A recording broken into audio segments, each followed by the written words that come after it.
Ayun guys, magandang hapon sa inyong lahat dyan. Magandang hapon po. Dito ako ulit ngayon kasi mag lalako ako ng isda ngayong hapon kasi ipagpatuloy ko itong isda kong nilako kaninang umaga kasi hindi naubos kaninang umaga yung dinala kong isda. Kaya marami pa natira kaya ngayon itutuloy ko ang pagbibenta ngayong hapon. At baka maubos to. Subukan natin kasi para bukas bago na naman ating isda na ibibenta. Ayun. Si tatay guys, hindi ko na kukunin yung bayad niya. Ibigay ko lang ito sa kanya kasi sabi niya 20 lang po pesos yung pera niya natira kasi ibinili niya ng bigas. Kaya ibibigay ko lang sa kanya. Shoutout sa tay. Ibibigay ko lang ito sa tay, hindi ko na hingi yung bayad mo. Blessing ko na para sa iyo to. Tayo, huwag na tayo. Hindi ko na kukunin yung bayad mo. Diyan, sa iyo na yan. Oh, bili mo na lang ng pang sahog niyan. Okay, maraming salamat tayo. Yun guys, naabutan tayo ng gabi dito sa paglako ng isda ngayong hapon.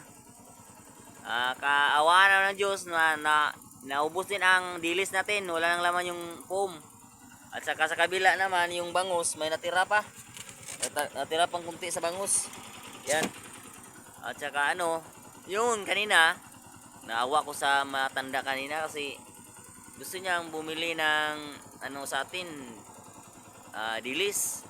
Tapos sabi niya, "Dong, bibili ako ng ng dilis. Bali 20 pesos." Sabi ko sa kanya, "Tay, ngayon lang ba ang pera mo?" Sabi po niya man niya na, "Oo, yan lang pera ko kasi binili ko ng bigas." Yun.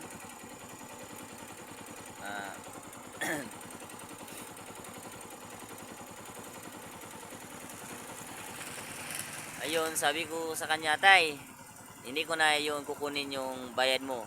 Ibibigay ko na lang sa iyo ang dilis. Bibigyan kita ng dilis para may maulam ka at saka yung 20 pesos mo, ibili mo na lang ng pangsahog sa dilis mo para kasi awa ko sa iyo, tay. Kaya bibigyan na lang kita. Hindi ko na kukunin yung bayad mo." Kaya sabi niya, Dong, maraming salamat po, Dong." "Oo, sige, tay. Blessing ko na po sa iyo yan, tay. Maraming salamat." Kaya sabi niya, "Maraming salamat, Dong." Yun, kasi maawain tayo kasi matanda na kasi.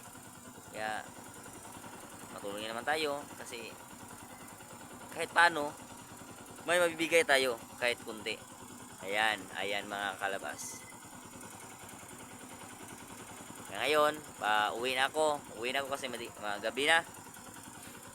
Bibili pa ako ng pangulam mamaya sa bahay. Kaya, bye-bye na mga kalabas.